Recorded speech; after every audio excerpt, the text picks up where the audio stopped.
वक्फ board संशोधन bill जब पास होती है और पास होने की खबर जब मिलती है तो जीडीयू पार्टी के जो सांसद रहते हैं, जो उनके विधायक रहते हैं, एक नहीं, दो नहीं,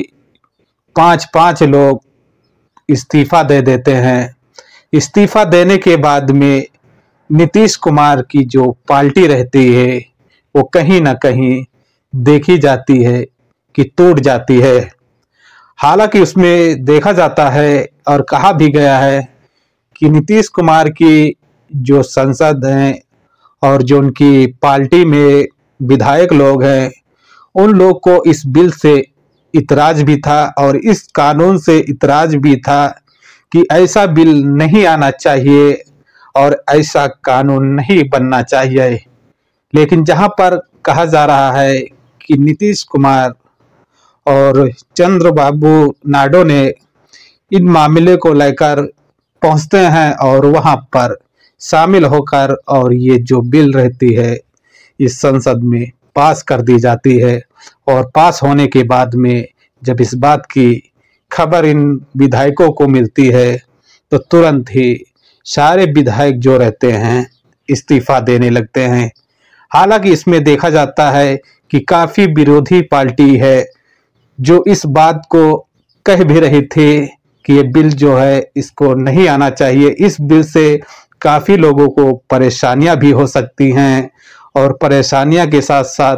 उन लोगों को काफी मुसीबतें भी झेलना पड़ सकता है। कहीं ना कहीं देखा जाता है जो मुसलमानों के पक्ष में देखा गया है कि उन लोगों के लिए ये बिल बनाया जा रहा है और बिल के दौरान पर कहीं ना कहीं देखा जाता है कि जो उनकी धर्म स्थान हैं, जहां पर देखा जाता है कि कब्रिस्तान है या किसी दरगाह है और कहीं ना कहीं देखा जाता है कि जो मस्जिद है उन सब का दस्तावेज मांगा जाएगा और मांगने के बाद में जब दस्तावेज नहीं रहेगा तो ऐसे में देखा जाता है कि वो जो प्रॉपर्टी रहेगी वो सरकार की हो सकती है। ऐसे में कुछ लोग का डाउट भी है और कहीं ना कहीं कहा भी जाता है और जो उसमें कहीं कहा भी गया है कि संसद में जो बीजेपी पार्टी के कुछ सांसद हैं और कुछ जो विधायक हैं उन लोगों ने इस बात की जानकारी भी दी है संसद के अंदर कि इस बिल से किसी के धर्म और किसी के कोई मजहब के नुकसान पहुंचाने के लिए नहीं है। बस ये ऐसी है बिल कि जिसका जो प्रॉपर्टी रहता है कोई ऐसा कब्जा किया रहता है, किसी के नाम पर नहीं रहता है और ऐसे ही प्रॉपर्टी जो है उसको कब्जे में की जाएगी।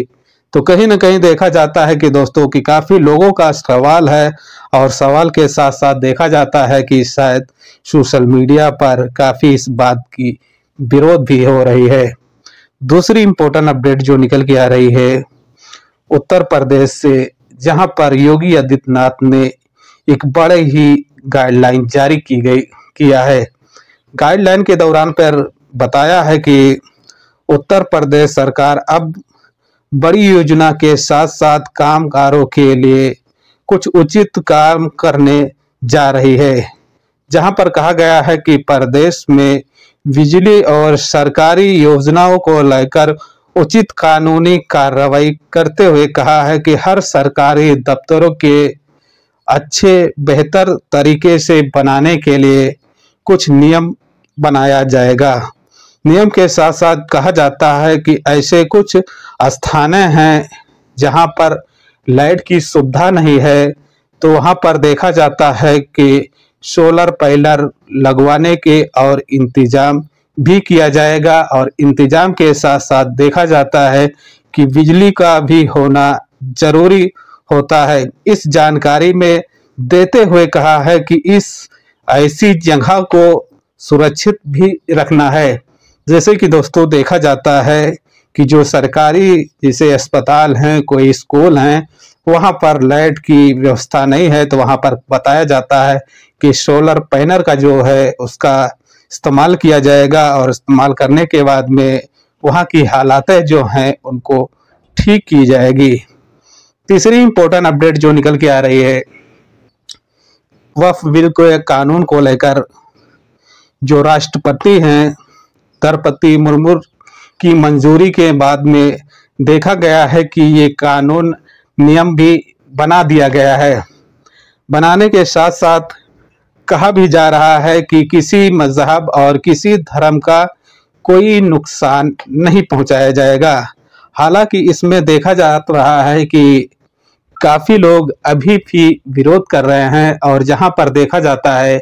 कि ये बिल जो है अभी संसद से पास हुआ है, लेकिन अभी इसमें कुछ समय है, अभी ये क्लियर नहीं हुआ है। लेकिन अभी देखा जा रहा है कि जैसे कुछ विरोध भी हो रहा है और ये बिल को मांग कर रहे हैं कि ये बिल फिर से वापस किया जाए। तो देखा जाता है कि दोस्तों क्या हो सकता है और आपका क्या राय है, कमेंट सेक्शन में आप कमेंट कर सकते हैं।